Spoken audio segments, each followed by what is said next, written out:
Good morning, students. My name is Arvind Rathod, faculty member of Mechanical Department in Bharati Institute of Engineering and Technology, Sikar. Today, I am here to teach you the very interesting as well as very typical subject, that is engineering thermodynamics. As you all know that this subject you have studied in the 11th class also.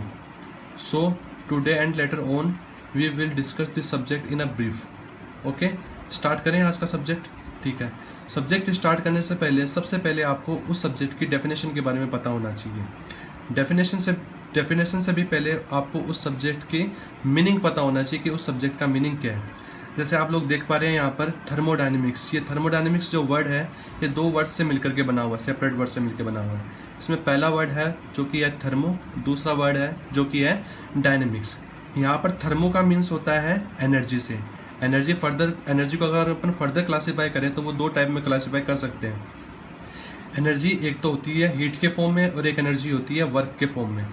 ठीक है ना. जो heat के form में energy होती है उसको अपन बोलते हैं डिसऑर्गेनाइज्ड फॉर्म ऑफ एनर्जी, और जो वर्क के फॉर्म में जो एनर्जी होती है उसको अपन क्या बोलते हैं, ऑर्गेनाइज्ड फॉर्म ऑफ एनर्जी. इनके बारे में डिस्कस अपन बाद में करेंगे बहुत ही ब्रीफ के अंदर. ठीक है ना. तो थर्मो का मतलब हो गया एनर्जी और डायनेमिक्स का मतलब हो गया मोशन.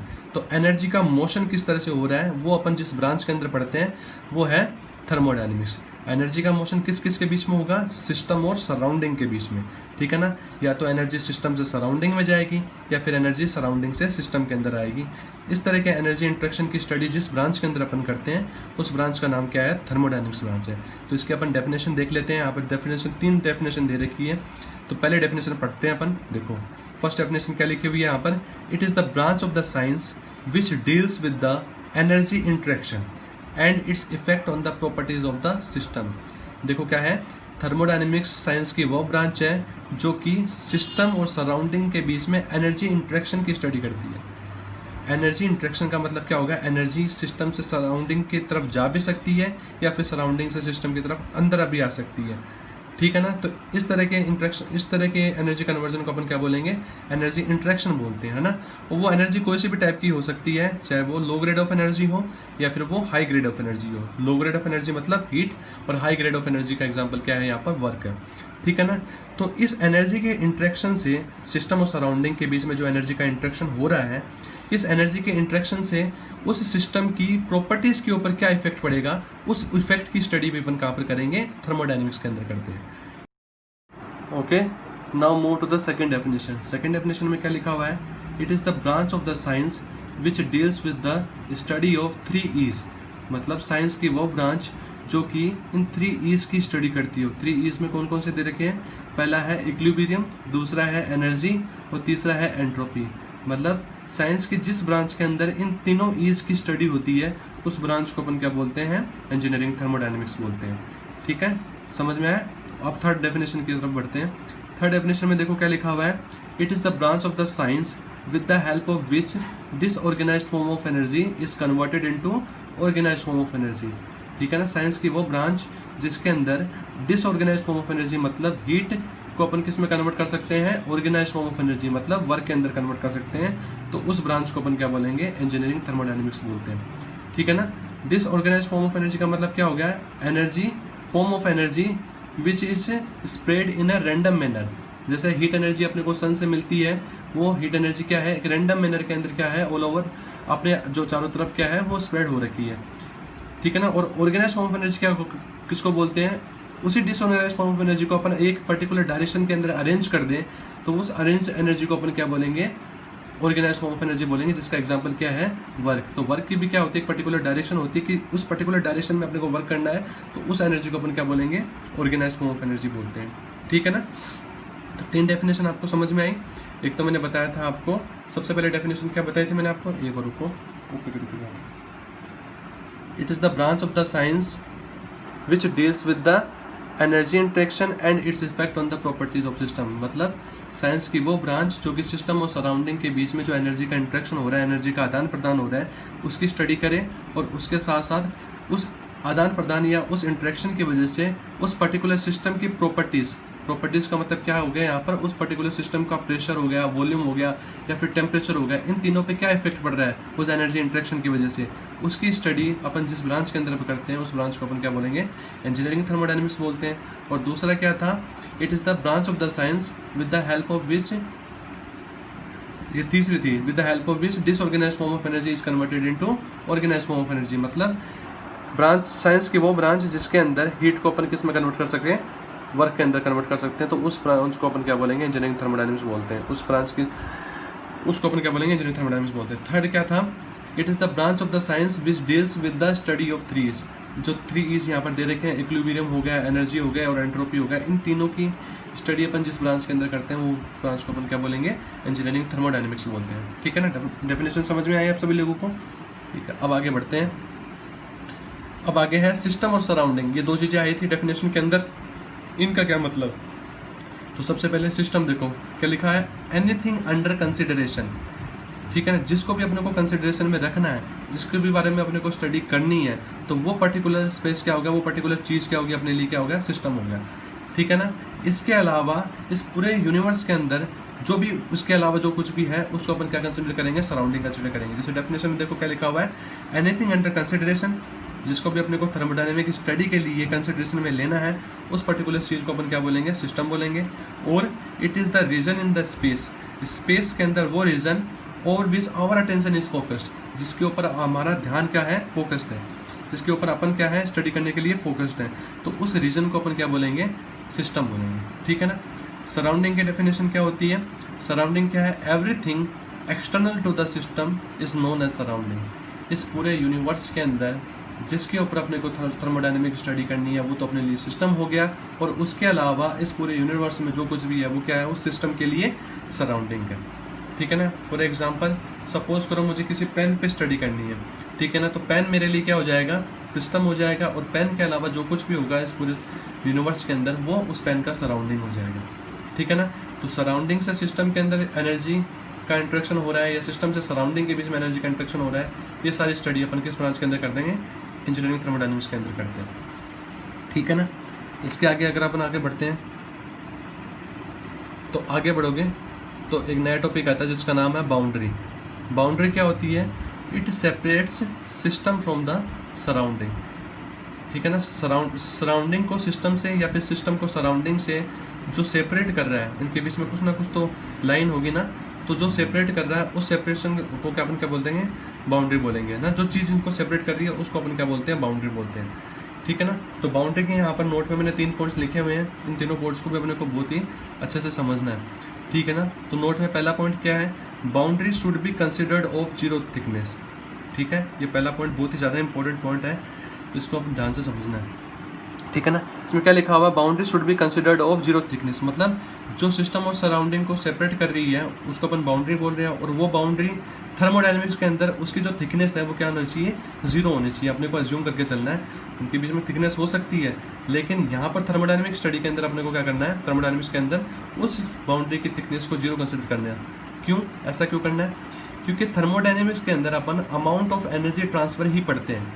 ठीक है ना, कितने टाइम के अंदर वो एनर्जी ट्रांसफर हुई उसकी स्टडी अपन थर्मोडायनेमिक्स के अंदर नहीं करते हैं। उसके लिए साइंस की एक दूसरी ब्रांच है जिसका नाम है हीट ट्रांसफर। ठीक है ना।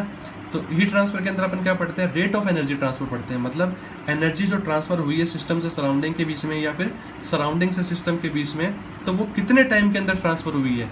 ठीक है ना, इस चीज़ की स्टडी अपन हीट ट्रांसफर में पढ़ते हैं। और थर्मोडायनेमिक्स के अंदर अपन क्या पढ़ते हैं कि जो एनर्जी जो ट्रांसफर हुई है सिस्टम से सराउंडिंग के बीच में या फिर सराउंडिंग से सिस्टम के बीच में, वो कितने अमाउंट में ट्रांसफर हुई है। अपने को यहाँ पर टाइम से कोई मतलब नहीं है। ठीक है ना, तो टाइम से मतलब नहीं है, तो यहाँ पर इस वजह से अपने को उस बाउंड्री की थिकनेस को 0 कंसिडर करके ही चलना पड़ेगा। ठीक है। दूसरा पॉइंट क्या है इसकी, बाउंड्री में बी फिक्स्ड और मूवेबल। जो सिस्टम और सराउंडिंग को सेपरेट करी वो बाउंड्री है, वो फिक्स भी हो सकती है और मूवेबल भी हो सकती है। ठीक है ना। थर्ड क्या है, बाउंड्री में बी रियल और इमेजिनरी।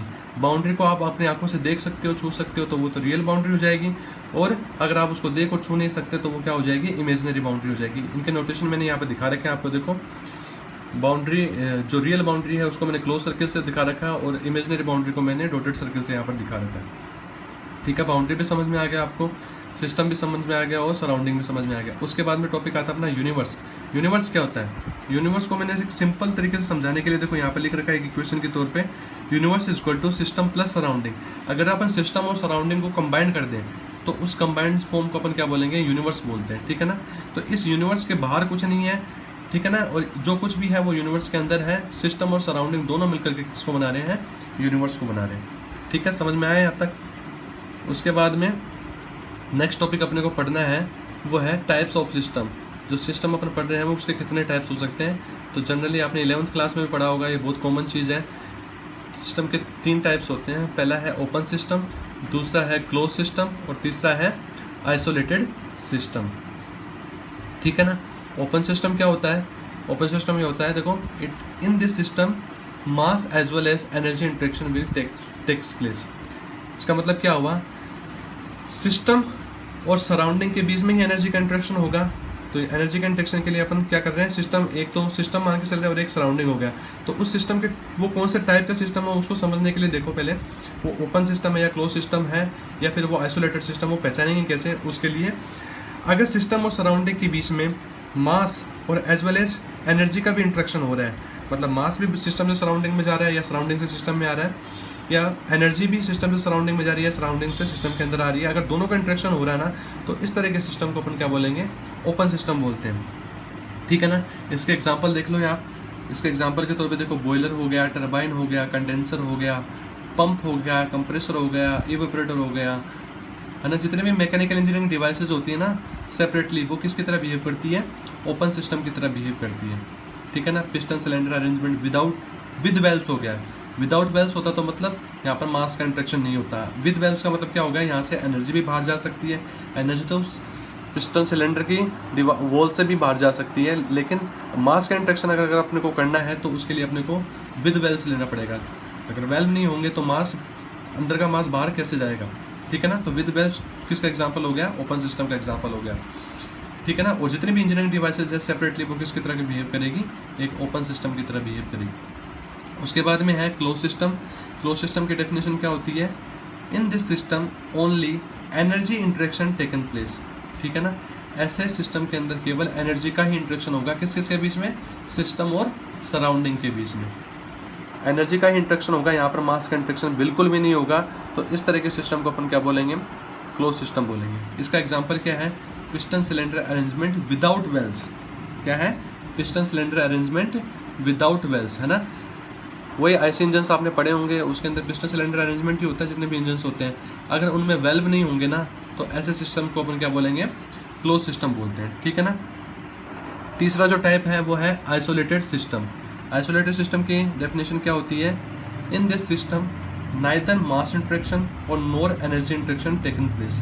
ऐसे सिस्टम के अंदर ना तो सिस्टम से सराउंडिंग के बीच में एनर्जी का इंटरेक्शन होगा और ना ही मास का इंटरेक्शन होगा। तो ऐसे सिस्टम को अपन क्या बोलेंगे? आइसोलेटेड सिस्टम बोलते हैं। इसका एग्जांपल बताओ आप, जो जनरली आप लोग पढ़ते हो एग्जांपल के तौर पे, वो है टी और कॉफी इन अ थर्मोफ्लास्क। एक थर्मोफ्लास्क को अपन आइडियल आइसोलेटेड सिस्टम मान सकते हैं। ये नहीं कह सकते कि वो परफेक्टली आइसोलेटेड सिस्टम है, क्योंकि थर्मोफ्लास्क के अंदर अपन चाय या दूध या जो भी गर्म चीज़ अगर अपन उसके अंदर रखते हैं तो अपने को ऐसा लगता है कि वो उससे ना तो मास का इंटरेक्शन हो रहा है सराउंडिंग में, उसके सराउंडिंग में ना ही एनर्जी का इंटरेक्शन हो रहा है, तो अपने को लगता है कि ये कौन सा सिस्टम है? आइसोलेटेड सिस्टम है। लेकिन अगर अपन एक लंबे टाइम पीरियड की सोचें, एक बहुत ही ज़्यादा टाइम पीरियड के बाद में, साल 2 साल के बाद में देखें, तो ऐसा थोड़ा ना कह सकते हैं कि वो जो चाय कॉफ़ी उस थर्मोफ्लास्क के अंदर थी वो कभी ठंडी नहीं होगी, है ना। अगर ठंडी हो गई तो उसका मतलब वहाँ पर कुछ ना कुछ एनर्जी का इंटरेक्शन हो रहा है। तो एक डेफिनेट टाइम पीरियड के अंदर उसका एनर्जी का जो इंटरेक्शन है वो क्या है? रुका हुआ है। इस वजह से अपन उसको क्या कह सकते हैं? आइसोलेटेड सिस्टम उसको कह सकते हैं। बाकी परफेक्टली आइसोलेटेड सिस्टम ये नहीं है। अगर परफेक्टली आइसोलेटेड सिस्टम की अगर अपन बात करें तो उसका एग्जाम्पल क्या है? यूनिवर्स है। यूनिवर्स को अगर अपन क्या मान लें? सिस्टम मान लें, ठीक है ना। और कौन सा सिस्टम मान लें? आइसोलेटेड सिस्टम ही मान लो आप एक तरह से। यूनिवर्स को अगर आप सिस्टम मानते हो तो यूनिवर्स के अलावा तो कुछ है ही नहीं ना। तो यूनिवर्स को आपने सिस्टम मान लिया तो यूनिवर्स का कोई सराउंडिंग तो कुछ होगा ही नहीं, ठीक है ना। तो जो कुछ भी होगा वो सिस्टम के अंदर ही होगा, और सिस्टम से सराउंडिंग के बीच में ना तो मास का इंटरेक्शन हो रहा है ना ही एनर्जी का इंटरेक्शन हो रहा है। इस वजह से वो किसके एग्जाम्पल समझा जाएगा? वो आइसोलेटेड सिस्टम का एग्जाम्पल समझा जाएगा। इतना समझ में आएगा। तीन तरह के अपने सिस्टम पढ़े थे। पहला सिस्टम था टाइप्स ऑफ सिस्टम में ओपन सिस्टम, दूसरा सिस्टम था क्लोज सिस्टम, और तीसरा सिस्टम कौन सा था? आइसोलेटेड सिस्टम था। ओपन सिस्टम के अंदर आप लोगों ने पढ़ा था ऐसा सिस्टम जिसका सराउंडिंग के साथ में एनर्जी का इंटरेक्शन भी हो और उसके साथ साथ मास का भी इंटरेक्शन हो, तो ऐसे सिस्टम को आप लोगों ने क्या बोला था? ओपन सिस्टम बोला था। और इसके एग्जांपल मैंने बताए थे आपको इंजीनियरिंग डिवाइसेस, जैसे बॉयलर हो गया, कंप्रेसर हो गया, इवेपोरेटर हो गया, engine cylinder, piston cylinder arrangement with valves हो गए। ये सारे एग्जांपल किसके थे? ओपन सिस्टम के एग्जांपल थे। और उसके बाद में पढ़ा था आप लोगों ने क्लोज सिस्टम। क्लोज सिस्टम के अंदर मैंने आपको बताया था कि सिस्टम का सराउंडिंग के साथ में केवल एनर्जी का इंटरेक्शन होगा, मास का इंटरेक्शन यहाँ पर नहीं होगा। तो इस तरह के सिस्टम को आप लोगों ने क्या बोला था? क्लोज सिस्टम बोला था। और इसका एग्जाम्पल मैंने आप लोगों को बताया था piston cylinder arrangement without valves, ठीक है ना। तीसरा आप लोगों ने सिस्टम पढ़ा था, उसका नाम था आइसोलेटेड सिस्टम। आइसोलेटेड सिस्टम का मैंने बताया था आपको कि ऐसा सिस्टम जिसका उसके सराउंडिंग के साथ में ना तो एनर्जी का इंटरेक्शन है और ना ही मास का इंटरेक्शन है, तो उस तरह के सिस्टम को उन्होंने क्या बोला था? यहाँ पर आइसोलेटेड सिस्टम बोला था। इसका एग्जांपल मैंने आपको बताया था टी और कॉफ़ी ने थर्मोफ्लास्क और यूनिवर्स, ठीक है ना। यूनिवर्स इसका परफेक्ट एग्जाम्पल है आइसोलेटेड सिस्टम का, तो ये चीज़ आपको ध्यान में रखनी है। किसी भी कॉम्पिटिटिव एग्जाम के अंदर पूछ सकते हैं कि universe is the example of कौन सा सिस्टम का एग्जाम्पल है, तो आप लोगों को ध्यान में रखना है कि आइसोलेटेड सिस्टम का एग्जाम्पल है। उसके बाद में है नेक्स्ट टॉपिक अपना, लास्ट टॉपिक जो आज के लेक्चर के अंदर अपन कवर करेंगे, वो है मैक्रोस्कोपिक और माइक्रोस्कोपिक अप्रोच, ठीक है ना। इन दोनों अप्रोच क्या होती है, इन दोनों के बारे में अपने को पढ़ना है। तो सबसे पहले अपन बात करते हैं माइक्रोस्कोपिक अप्रोच की, जिसका दूसरा नाम है स्टैटिस्टिकल अप्रोच, ठीक है ना। तो माइक्रोस्कोपिक अप्रोच क्या होती है? In microscopic approach individual molecule is taken into consideration. Microscopic approach के अंदर क्या होता है कि एक इंडिविजुअल मॉलिक्यूल, मतलब एक छोटे से मॉलिक्यूल की मॉलिक्यूलर लेवल पे जाकर अपने को स्टडी करनी पड़ती है, तो वो स्टडी अपन किसको बोलेंगे? माइक्रोस्कोपिक अप्रोच को बोलेंगे। उस अप्रोच को अपन क्या बोलेंगे? माइक्रोस्कोपिक अप्रोच बोलेंगे। कि किसी भी पर्टिकुलर मॉलिक्यूल के लेवल के ऊपर अपने को स्टडी करनी पड़ती है, जैसे उसका कितना टेम्परेचर है, उसका कितना प्रेशर है, या उसका कितना वॉल्यूम उसने ऑक्यूपाई कर रखा है, उसकी स्टडी अपन कर रहे हैं। मतलब किसी भी सिस्टम को कंसिडर कर लिया, वो सिस्टम बहुत सारे मॉलिक्यूल से मिलकर के बना हुआ है, ठीक है ना। और हर एक मॉलिक्यूल की अपन स्टडी कर रहे हैं, मॉलिक्यूलर लेवल पे जाकर के स्टडी कर रहे हैं, है ना। तो उस स्टडी को अपन क्या बोलेंगे? माइक्रोस्कोपिक स्टडी बोलेंगे, ठीक है ना। और मैक्रोस्कोपिक अप्रोच, जिसका दूसरा नाम है क्लासिकल अप्रोच, वो क्या होती है? तो मैक्रोस्कोपिक अप्रोच को क्या बोलते हैं? The time average behaviour of the molecule is taken into consideration, ठीक है ना।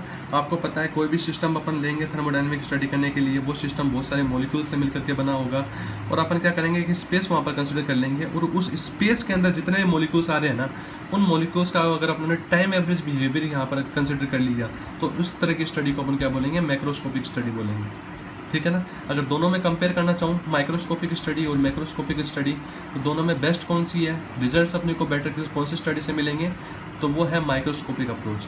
क्योंकि माइक्रोस्कोपिक अप्रोच के अंदर अपन क्या कर रहे हैं? जिस सिस्टम के ऊपर अपने को स्टडी करनी है, वो सिस्टम जिस मॉलिक्यूल से मिलकर के बना हुआ है, और उन मॉलिक्यूल्स को इंडिविजुअल लेवल पर जाकर के अपन उनकी स्टडी कर रहे हैं, हर एक मॉलिक्यूल्स की स्टडी कर रहे हैं, तो अपने को जो रिजल्ट्स मिलने वाले हैं उससे वो बहुत ही ज़्यादा ऑप्टिमम रिजल्ट्स मिलने वाले हैं, बहुत ही ज़्यादा करेक्ट सॉल्यूशन मिलने वाले हैं उनसे, ठीक है ना। और जो मैक्रोस्कोपिक अप्रोच करेंगे, नो डाउट उनसे भी रिजल्ट अपने को अच्छे मिलेंगे, लेकिन माइक्रोस्कोपिक अप्रोच वाले से रिजल्ट अच्छे नहीं मिलेंगे। क्यों? क्योंकि वहाँ पर अपन एक स्पेस को कंसिडर कर रहे थे, और उस स्पेस के अंदर जितने मॉलिक्यूल्स आ रहे थे उनका अपन एवरेज बिहेवियर यहाँ पर चेक कर रहे थे, ठीक है ना। तो आजकल की जो स्टडीज़ होने वाली है, हो रही हैं, जो स्टडीज़ हो रही है, उनमें माइक्रोस्कोपिक अप्रोच को ज़्यादा बढ़ावा दिया जा रहा है, या मैक्रोस्कोपिक अप्रोच को ज़्यादा बढ़ावा दिया जा रहा है। जो भी अपन स्टडीज़ अपन करते हैं, तो वो स्टडीज़ हैं, वो मैक्रोस्कोपिक स्टडीज़ को अपन बढ़ावा दे रहे हैं। ऐसा क्यों? क्योंकि किसी भी सिस्टम की अपने को स्टडी करनी है, तो उसका इंडिविजुअल मॉलिक्यूलर लेवल पर जाकर स्टडी करना अपने लिए बहुत ज़्यादा टिपिकल हो जाता है, बहुत ज़्यादा टाइम कंज्यूमिंग हो जाता है। इस वजह से अपन माइक्रोस्कोपिक लेवल पर जाकर के स्टडी बहुत कम करते हैं। तो जितनी भी अपनी स्टडीज़ होती है, वो सारी की सारी स्टडीज़ कौन से लेवल पर जाकर के होती है? मैक्रोस्कोपिक स्टडीज़ होती है ना। एक टाइम एवरेज बिहेवियर देख लेते हैं, ठीक है ना। तो उस स्पेस के अंदर जितने मॉलिक्यूल्स आ रहे होंगे, उनका जो बिहेवियर होगा वो दूसरे स्पेस के मॉलिक्यूल्स का बिहेवियर भी वैसा ही होगा, ऐसा अपन कंसिडर कर करके स्टडी करते हैं, ठीक है। तो ये दोनों चीज़ें हो गई, माइक्रोस्कोपिक अप्रोच भी होगी, मैक्रोस्कोपिक अप्रोच होगी। ये सब चीज़ें अपने को पता होनी चाहिए। आज के लेक्चर में बस अपन इतना ही कवर करेंगे, ज़्यादा अपन कवर नहीं करेंगे। बस इसके बारे में आपको अब रिवाइज़ करना है। जो बुक आपको इस इंजीनियरिंग थर्मोडायनेमिक्स के लिए जो सिलेक्ट करनी है वो है पीके नाग। इंजीनियरिंग थर्मोडायनेमिक्स राइटर है इसका पीके नाग। वो आपको बुक लेकर के आनी है और उसके साथ साथ जो नोट्स आपको मैं प्रोवाइड करवाऊंगा उनको आपको बुक के अंदर लिखना है, कॉपी के अंदर अपनी लिखना है, एक सेपरेट कॉपी होनी चाहिए सबकी, और वो टाइम टू टाइम मेरे को चेक करवानी है, ठीक है ना। मैं कभी भी किसी भी टाइम पे आप लोगों से वो कॉपी मांग सकता हूँ, किसी भी टाइम पे आपसे वो कॉपी चेक कर सकता हूँ, ठीक है ना। तो एक प्रॉपर कॉपी आप कॉपी लेना और उसके अंदर आप नोट्स प्रॉपर तरीके से बनाना, ठीक है। Thank you so much.